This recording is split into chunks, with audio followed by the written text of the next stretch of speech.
and government should be cautious. Who is he telling to? Who is this he's saying to? When you want the entire government to be, for one or two crony capitalists, there will be tax terrorism on everybody. No one in this panel possibly will be able to say what a liter of milk today is in Delhi. Whether it is a biologist or whether it's an economist, they will have to look at these numbers. A poor person is not able to afford milk and bread. MSME is not able to face tax terrorism. And one or two crony capitalists are trying to become the richest people in the world. Anand Ranganathan, the ball is back in the court of the biologists and the scientists. I love this. When you can't rebut on facts, you kind of allege and abuse the person from where the facts are coming from, be that as it may. Look, the fact of the matter is, as I said, for some the glass is brimming, for some the glass is half empty, for some the glass doesn't exist, the water isn't there. Now, Ghanshyam, my good friend, is doubting all the numbers coming from the government, as he says, except the second quarter GDP. I challenge him to say that is wrong. Let him say that is not 5%. Ghanshyam Tiwari, second quarter GDP numbers are also wrong. That's the problem with biologists. I didn't doubt all the numbers. I just said 60 crore mudra loans. Can Anand say that in this country 60 crore mudra loans have been given? Can he name 5 people who got mudra loans? This nonsense of mudra loan as a way to cover up the mass unemployment that people like Anand are easily able to cover and people like Deepak will meekly question has to be called out. This is a scam on the future of the youth of the country. Rohan Gupta. Navika ji. Hanji, respond kariye. Navika ji, the problem is the opposition party, they trust numbers of Hindenburg के number पे trust करते हैं, RBI के number पे भरोसा नहीं है, नीति आयोग के नंबर पे भरोसा नहीं है। मैं चैलेंज के साथ कहता हूं 51 करोड़ मुद्रा लोन है, 36 करोड़ महिलाओं को गी है। अगर उनको प्रॉब्लम है सुप्रीम कोर्ट में फाइल करे, आरटीआई में जाके ले, पर आपको देश के आंकड़ों पे भरोसा नहीं है। हिंडनगंज की जो दुकान बंद हो गई उस पे 2 पार्लियामेंट सेशन आपने खराब किया, शर्म आनी चाहिए आपको। If you read the economic survey yesterday, it has outlined all the numbers. Let me tell you, Navika, as of now when we are talking, we are number 1 in two-wheeler manufacturing. We are number 2 in mobile phone manufacturing. We are number 3 as far as the research pool is concerned across the world. We are number 4 in renewable energy capacity across the world. Can Mr. Ghanshyam Tiwari or opposition party question these numbers? I am challenging it. In digital transactions, can you question these numbers? Very quick, let me appeal to the common sense of every viewer and everyone on the panelist, whichever side you are. The BJP national spokesperson, 36 crore women in India have gotten mudra loan. What is the working women population in India? How many of them are in employment? This is the scam that BJP pulls off. When in a how can you compare these numbers one at a time? There is a kind of a category of people, we call them the flat earthers, which means they think that the earth is flat and they will bring data to prove it. That's all that I want to say on this whole data argument. That flat earthers. Since data is being debated, let me just give me 1 minute. I'll quote you some data from the government. Thoda 40 seconds. Daily wage rate, real wage rate had increased between 19 to 30.1 during UPA. It has remained constant 32 currently under NDA. Same thing holds true for the rate of growth in investment. It was 11.5, then it's 4.8 now. Government data, I'm not good. So if it is about data, take the data exactly as it is. Why are you making a story when the data does not tell the story that you want to tell? This is from the government. What the data doesn't have is you get 5 kg of free rice and so many other things. So if you say only wage, you have to take the wage goods that you're getting free. So if you add that actually proves the point further that if the growth is happening everywhere and it's all hunky-dory, why is the government extending the PMGKAY, a long acronym, 81.35 crore beneficiaries for 5 more years? If people are better off, don't extend this policy. That started during COVID. Why? It's a great question. I have a response. In fact, Shamika Ravi did some studies on it, and she found out that the people who are getting extra grain, they are spending more on fruits. So it is actually they're getting more nutrition. They get and I'm against it, by the way, because I believe this is just extending this thing about making more and more ambassadors and basically ruining the ecology of India, the environment of India, draining more water, using the same agricultural practices to But what do you say about this data? But what do you say about it? Because there's breaking news coming in. Hina, market seems to be up by 900 points. What are Well, 200 points. Well, 200 points. what are they seeing? What are they seeing? So right now, Sensex is at 77,724, 223 points up. Remember, you got worried initially when it went into red, but now it's back in green again. There are 4 key expectations that markets have from the finance minister. 1, capital gains tax should be reduced. 2nd, income tax rates should be reduced. The government should be able to meet its fiscal deficit target, and the capital expenditure should be hiked by at least 15%, Navika. So this is what markets are looking forward to, and given the kind of commentary that has come from the government so far, the data that Eco Survey presented yesterday, they seem to be optimistic. All right. We also have Mr. Khambata, the chairman of Rasna, joining this debate, and joining us from the CII Electronics Manufacturing Council is Mr. Vinod Sharma. First to you, Mr. Khambata. Mr. Khambata, how do you see the budget? What are the expectations of corporate India? And are you looking at the budget addressing the issue of somewhat low confidence at the moment that we're seeing in the Indian economy? Let me come to the confidence bit. I think Indian economy is doing much better than many countries in the world. And I was in Davos just last week. I think the confidence of people outside India is much more than the confidence of Indians here. I think the world now is seeing India in a very different way, and they are very confident of Indian government policies, they are very confident of Indian corporate sector, and we are all confident of growth. So I definitely believe we are in a sweet spot, and I think the India time has come. My personal feeling is that forget 47, we can become a Vikshit Bharat much before that. And I think this economic survey yesterday which was announced actually gives a roadmap, a prescription towards that. I only hope that parts of it are really actioned in this budget itself and in a very timely manner. To give 2-3 examples just very quickly is the whole overall of the custom duty structure. Because in many areas we see the finished goods are today actually at a lower tax than the raw materials. So there is an inverted duty structure. Now that is not for any manufacturing economy. Forget US or any other country, even India also. So are you worried about the threats coming from Donald Trump, and do you think the finance minister needs to address any of those concerns?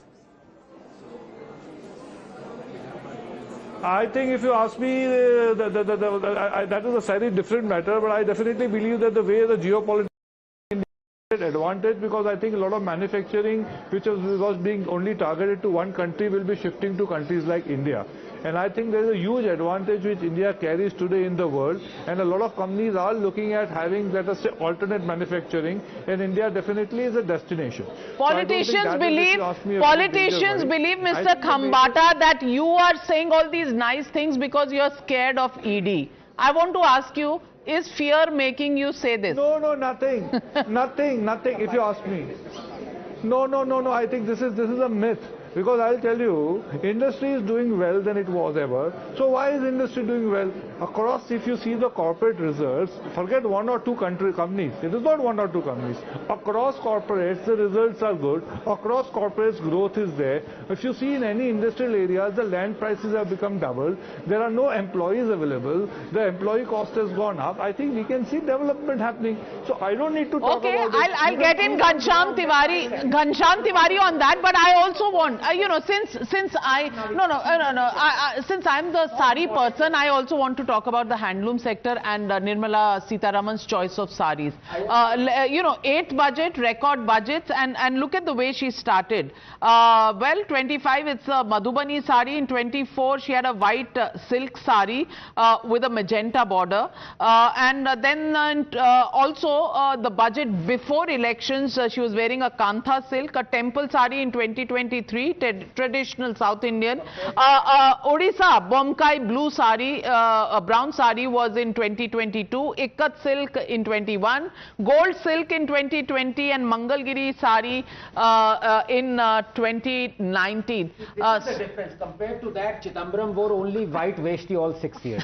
No, I have an important question for Mr. Khambata. He said things are going so well, we might attain Viksit Bharat much before 2047. Just a small query. Mr. Khambata, according to you, what should be in US dollars the GDP per capita of Viksit Bharat?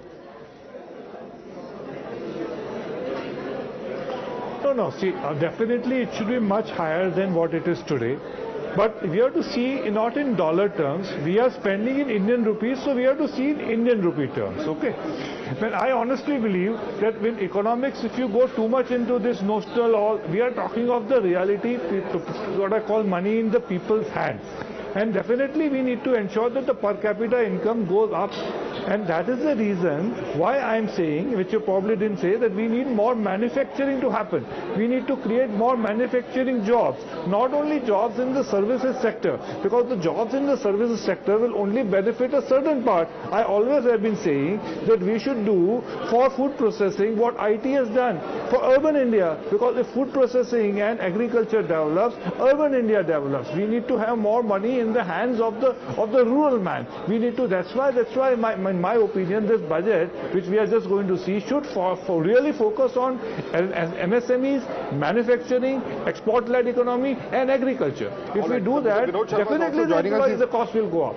Yeah, Mr. Vinod Sharma is the chairman of the CI National Committee on Electronics Manufacturing and MD of Deki Electronics. So, Mr. Vinod Sharma, a lot of focus, of course, on manufacturing. What are you hoping for specifically from the budget? And there's been so much talk about AI actually, impacting on jobs. What is the impact that you see as far as electronics manufacturing is concerned?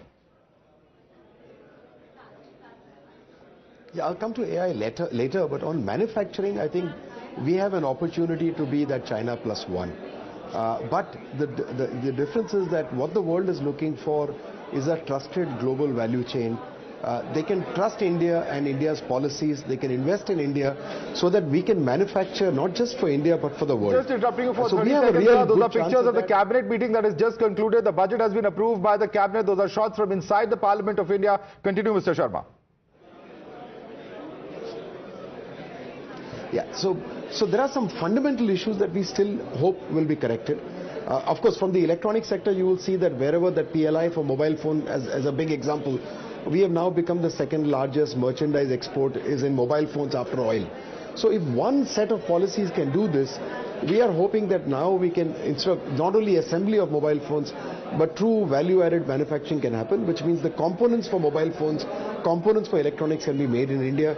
And it is our hope that this budget, they will be announcing a component policy. All right, big update coming in from the cabinet itself. The Prime Minister has told his cabinet colleagues, Amit Kumar, breaking that information that this is a budget for the Aam Aadmi. This is for the poor, for farmers, for women and for the youth. It's for their aspirations to be met that this budget is all about. He's also talked about the Garib, Yuva, Annadata or Nari Shakti ka budget hai. This is Gyan. That's the acronym being given. Garib, Yuva, Annadata or Nari. Those are going to be the target areas. Well, Gyan is fine, but in the Gyan, if there is a bit of tax relief, we'd quite love that Gyan coming our way, and not just for Naris, maybe some of the Nars here also.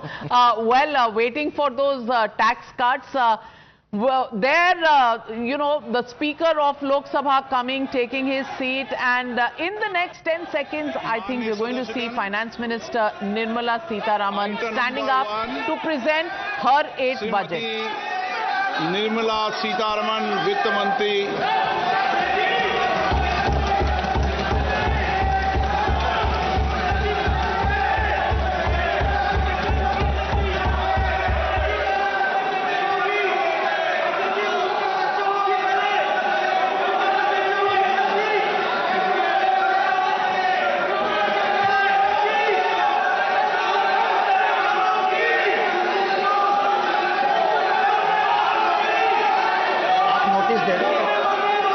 सदस्यगण, budget के बाद राज्यपाल अभिभाषण में आपको पर्याप्त दूंगा। मेरा आपसे निवेदन है, नहीं माननीय अखिलेश जी, आपने संसद की मर्यादा को आप बना के रखे हैं। कभी बजट भाषण के अंदर इस तरीके का नहीं हुआ, ये उचित नहीं है, ये उचित नहीं है। अखिलेश जी प्लीज, मैं आपको मौका दूंगा राज्यपाल अभिभाषण पे, प्लीज। नो, ये तरीका ठीक नहीं है। No,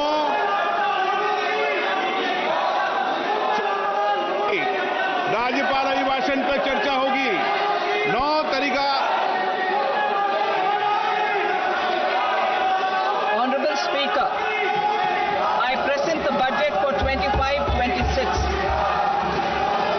This budget continues our government's efforts to A. Accelerate growth, B. Secure inclusive development, C. Invigorate private sector investments, D. Uplift household sentiments, and E. Enhance spending power of India's rising middle class. Together, we embark on a journey to unlock our nation's tremendous potential for greater prosperity and global positioning under the leadership of Honorable Prime Minister Shri Narendra Modi. As we complete the first quarter of the 21st century, continuing geopolitical headwinds suggest lower global economic growth over the medium term. However, our aspiration for a Vikasit Bharat inspires us, and the transformative work we have done during our government's first 2 terms guides us to march forward resolutely.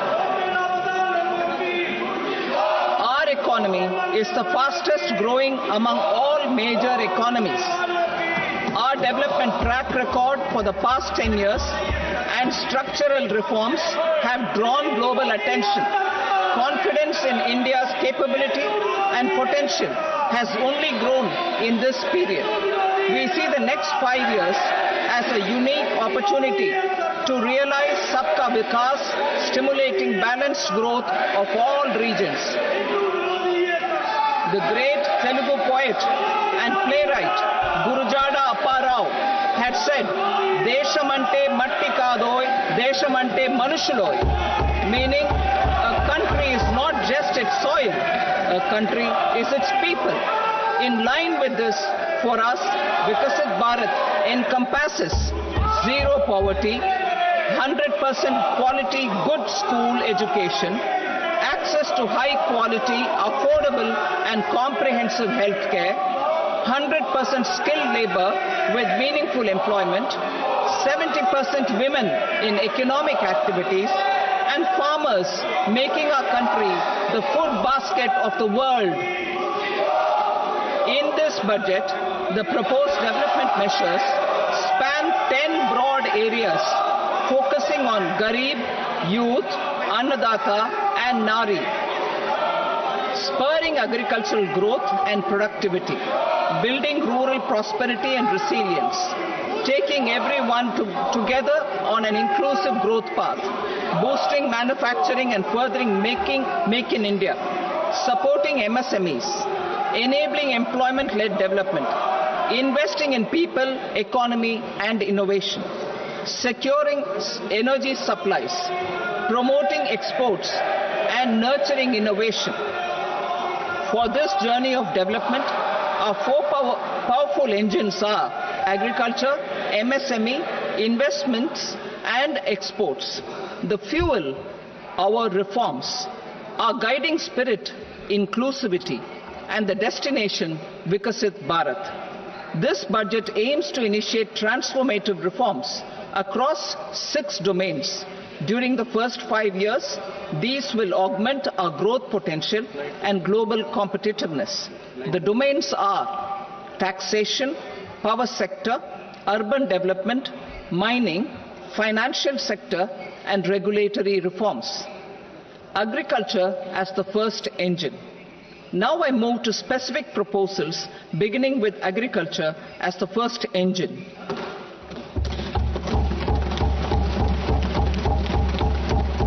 Prime Minister Dhan Dhanya Krishi Yojana, developing agri-districts program.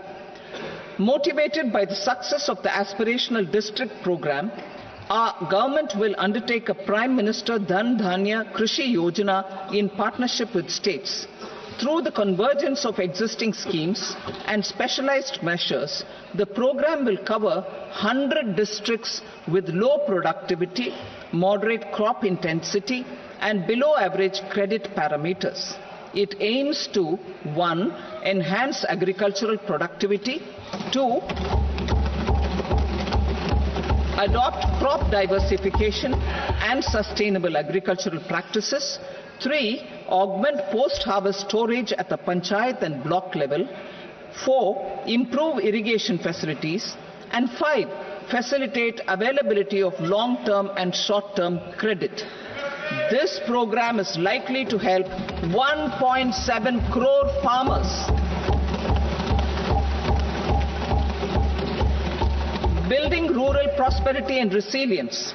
A comprehensive multi-sectoral rural prosperity and resilience program will be launched in partnership with the states. This will address underemployment in agriculture through skilling, investment, technology, and invigorating the rural economy. The goal is to generate ample opportunities in rural areas so that migration is an option but not a necessity. The program will focus on rural women, young farmers, rural youth, marginal and small farmers, and landless families. The details are in Annexure A.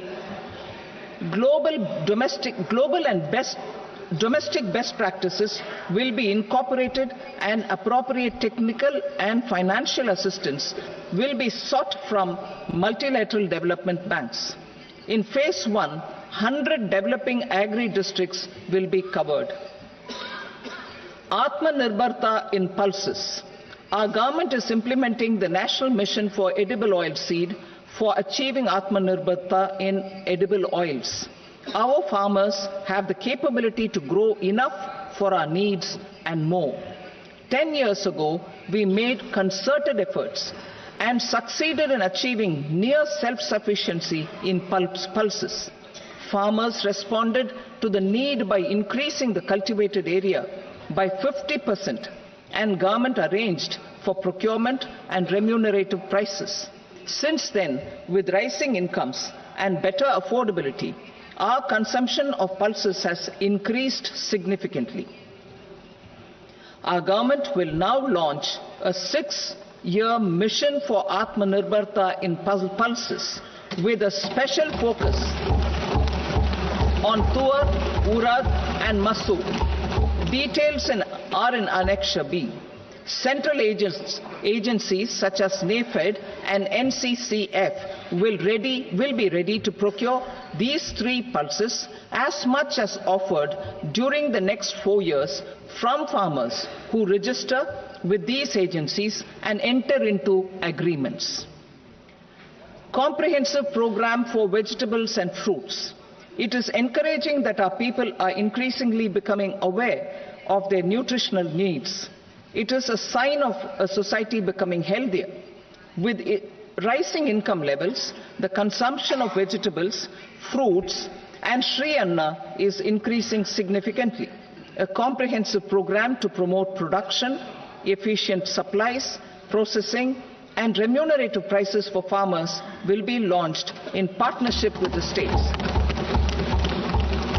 Appropriate institutional mechanisms for implementation and participation of farmer producer organizations and cooperatives will be set up.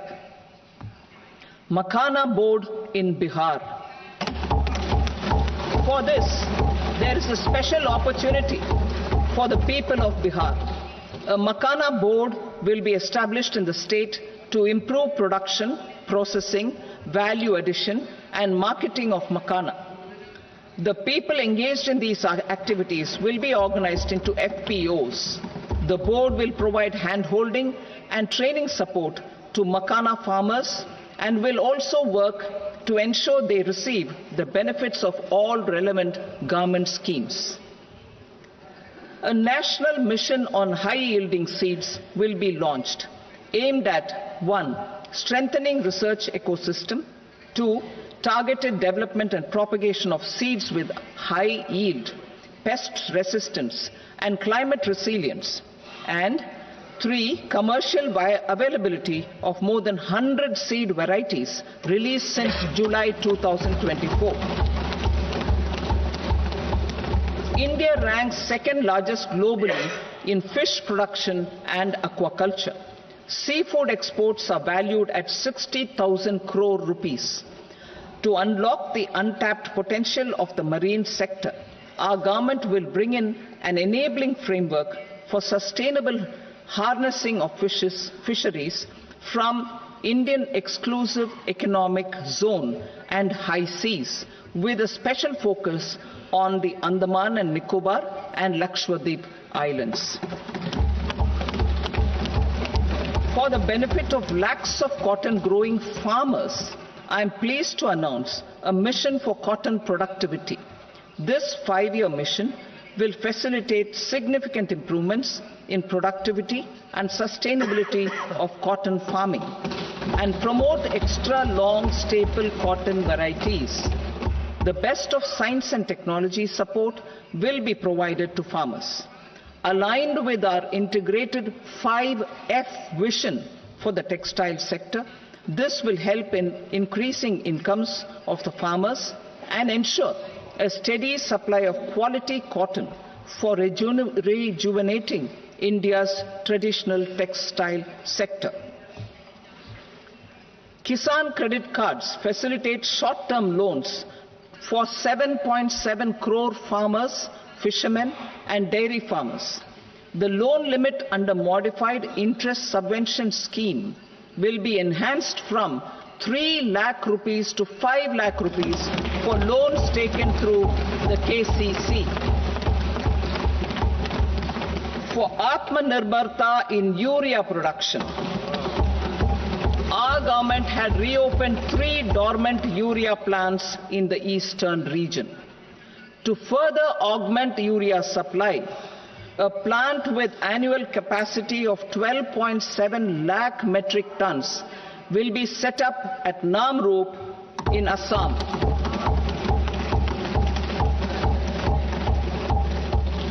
India Post, with 1.5 lakh rural post offices, complemented by the India Post Payment Bank and a vast network of 2.4 lakh Dak Sevaks, will be repositioned to act as a catalyst for the rural economy. Details are at Annexure C. India Post will also be transformed as a large public logistics organization. This will meet the rising needs of Vishwakarmas, new entrepreneurs, women, self-help groups, MSMEs, and the large business organizations. Our government will provide support to NCDC for its lending operations for the cooperative sector. MSMEs as the second engine. Now I move to MSMEs as the second engine, which encompasses manufacturing and services with a focus on MSMEs numbering 5.7 crores. Currently, over 1 crore registered MSMEs, employing 7.5 crore people and generating 36% of our manufacturing, have come together to position India as a global manufacturing hub. With their quality products, these MSMEs are responsible for 45% of our exports. To help them achieve higher efficiencies of scale, technological upgradation, and better access to capital, the investment and turnover limits for classification of all MSMEs will be enhanced to 2.5 and 2 times respectively. This will give them the confidence to grow and generate employment for our youth. The details are given in Annexure D.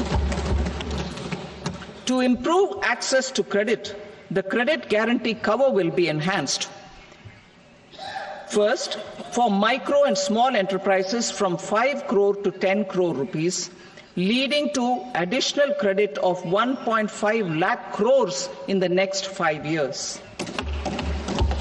Second, for startups from 10 crore rupees to 20 crore rupees, with the guarantee fee being moderated to 1% for loans in 27 focus sectors which are important for Atmanirbhar Bharat. And for well-run exporter MSMEs, for term loans up to 20 crore rupees. Also for the micro enterprises, we will introduce customized credit cards with a 5 lakh rupee limit for micro enterprises registered on Udyam portal. In the first year, 10 lakh such cards will be issued. Fund of funds for startups. The alternate investment fund, AIFs, for startups have received commitments of more than 91,000 crores rupees. These are supported by the fund of funds set up with the Government of India's contribution of 10,000 crore rupees. Now, a new fund of funds with expanded scope and a fresh contribution of another 10,000 crore rupees will be set up. A new scheme will be launched for 5 lakh women, scheduled castes and scheduled tribes, first-time entrepreneurs. This will provide term loans up to 2 crore rupees during the next 5 years. The scheme will incorporate lessons from the successful Stand Up India scheme. Online capacity building for entrepreneurship and managerial skills will also be organized. Measures for labor-intensive sectors. To promote employment and entrepreneurship opportunities in labor-intensive sectors, our government will undertake specific policy and facilitation measures. To enhance the productivity, quality and competitiveness of India's footwear and leather sector, a focused product scheme will be implemented. The scheme will support design capacity, component manufacturing and machinery required for production of non-leather quality footwear, besides the support for leather footwear and products. The scheme is expected to facilitate employment for 22 lakh persons, generate over 4 lakh crore rupees and exports of over 1.1 lakh crore rupees. Measures for the toys sector.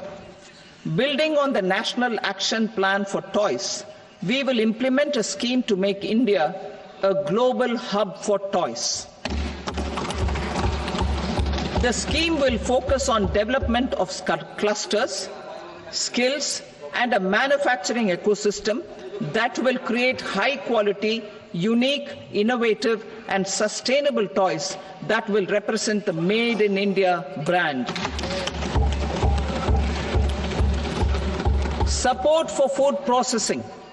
In line with our commitment towards Purvodaya, we will establish a National Institute of Food Technology, Entrepreneurship and Management in Bihar.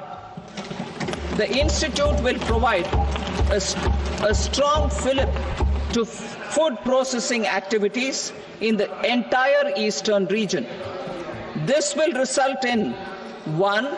Enhanced income for the farmers through value addition to their produce, and 2. Skilling entrepreneurship and employment opportunities for the youth. Manufacturing mission, furthering Make in India.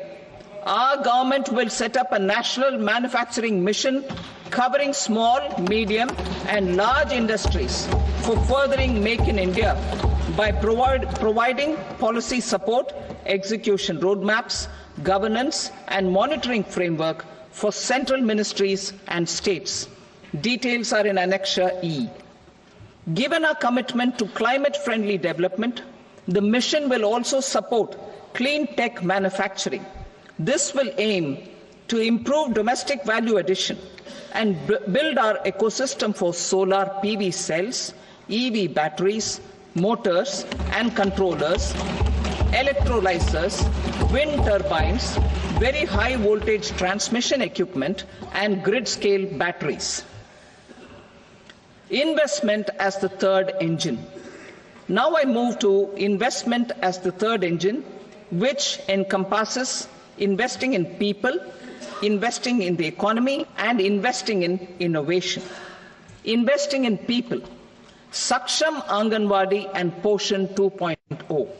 Saksham Anganwadi and Poshan 2.0 program provides nutritional support to more than 8 crore children, 1 crore pregnant women and lactating mothers all over the country, and about 20 lakh adolescent girls in aspirational districts and the Northeast region. The cost norms for these nutritional support will be enhanced appropriately. Atal Tinkering Labs. 50,000 Atal Tinkering Labs will be set up in government schools in the next 5 years to cultivate the spirit of curiosity and innovation and foster a scientific temper among young minds. Broadband connectivity to government secondary schools and PHCs. Broadband connectivity will be provided to all government secondary schools and primary health centers in rural areas under the BharatNet project. Bharatiya Bhasha Pustak Scheme.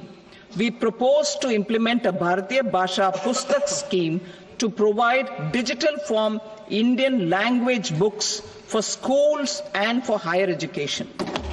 This aims to help students understand their subjects better and in their language. National Centers of Excellence for Skilling.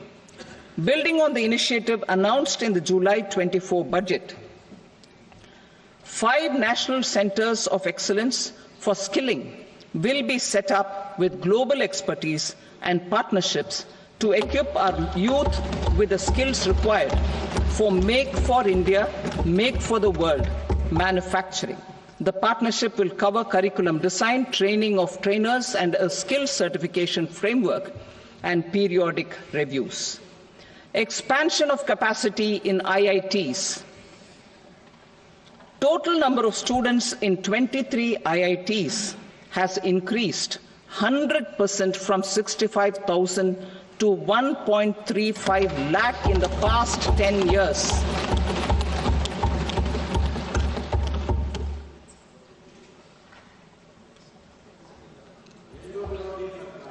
Additional infrastructure will be created in the 5 IITs started after 2014 to facilitate education for 6,500 more students. Hostel and other infrastructure capacity at IIT Patna will also be expanded.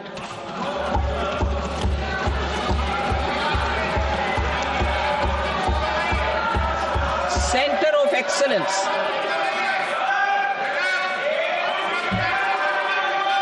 Center of Excellence in AI for Education. I had announced 3 centers of excellence in artificial intelligence for agriculture, health, and sustainable cities in 2023. Now a center of excellence in artificial intelligence for education will be set up with a total outlay of 500 crores. Expansion of medical education. Our government has added almost 1.1 lakh undergraduate and postgraduate medical education seats in 10 years, an increase of 130%. In the next year, 10,000 additional seats will be added in medical colleges and hospitals towards the goal of adding 75,000 seats in the next 5 years. Daycare cancer centers in all district hospitals. Our government will facilitate setting up of daycare cancer centers in all district hospitals in the next 3 years. 200 centers will be established in 25-26 itself. Strengthening urban livelihoods. Our government has been giving priority to assisting urban poor and vulnerable groups. A scheme for socio-economic upliftment of urban workers will be implemented to help them improve their incomes, have sustainable livelihoods, and a better quality of life. PM Swanidhi scheme has benefited more than 68 lakh street vendors, giving them respite from high-interest informal sector loans. Building on this success, the scheme will be revamped with enhanced loans from banks, UPI-linked credit cards with 30,000 rupees limit, and capacity building support. Social Security scheme for welfare of online platform workers. Gig workers of online platforms provide great dynamism to the new age services economy. Recognizing their contribution, our government will arrange for their identity cards and registration on the e-Shram portal. They will be provided health care under PM Jan Arogya Yojana. This measure is likely to assist nearly 1 crore gig workers.